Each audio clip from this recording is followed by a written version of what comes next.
Hi there, I'm Jason Sherwood, and this is another Musical Theater Factory vlog.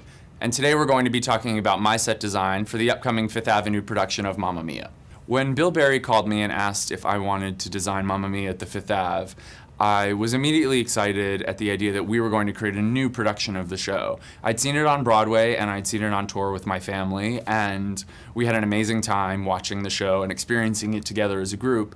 And I was excited that we were going to take another look at the visual world of it and try to take what is basically an iconic stage brand, a show that so many people have seen and enjoyed, and give it a new visual twist. Something that would evoke the location of Mamma Mia. So we had to be in Greece, surrounded by water, on an island, and that was an incredibly important part of representing the visual world of the show.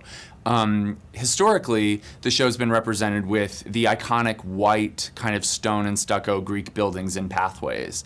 And when looking at the research and having visited some Greek islands myself, I was excited about the idea of creating a huge vista of water, a sense of sky and water immediately blending into each other, and then an island sitting in the center of it. So Bill Berry and I began going after that idea, that the play itself would take place on a floating island on the stage, surrounded by what would feel like an enormous panoramic vista of gorgeous Greek sky and water. And that became our jumping off point for the entire design. And what we did want to do was avoid anything that felt heavy or leaden or incredibly architectural in a prohibitive way, and instead focus on elements that were sort of lighter and more transparent and porous. So there would always be a sense of sky and water. Things like different decorative wrought iron railings and lattice work and florals and, open iron benches and doorways and shutters, things that were architectural and would define space and tell us a lot about the places that we were in,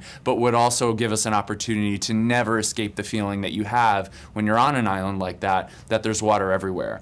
There was also the idea that there's essentially a core group of characters who live on the island, Sophie and her mother Donna, and that everyone's kind of visiting the island for the purpose of the wedding, which is a very Shakespearean idea, that people are traveling to Padua to come to visit Bianca and her father. It's a classic theater storytelling idea. And we really wanted to create a way that it felt like there were a group of people who lived here and it was their home, and that other people were traveling towards us. So there are a series of docks and catwalks that make up the entire playing space that suggests a coming and going at all times. There's this one large curved catwalk that sort of descends down into the space, and that's how people make their entrances, with their roller bags arriving for Sophie's wedding.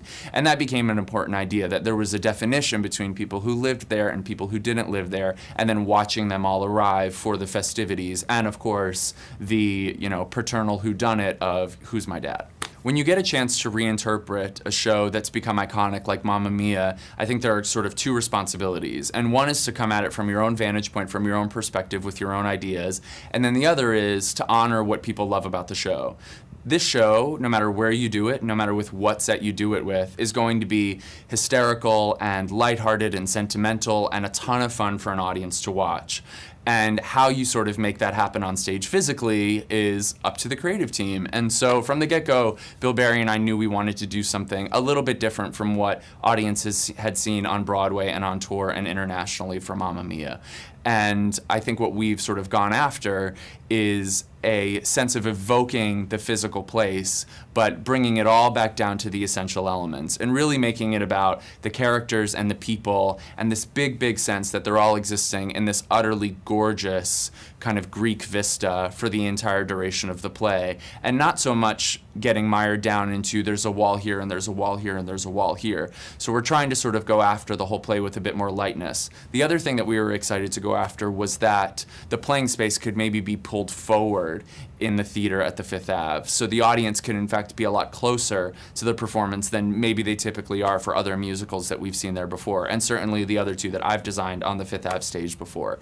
So it was an opportunity to create a set that felt like it sort of was exploding out of the proscenium and existing in this big, beautiful blue sky and ocean shell that would really take us and transport us to the Greek islands. Thanks so much for joining us for this sneak peek into the design process for Mamma Mia at the Fifth Avenue. We look forward to seeing you at the show.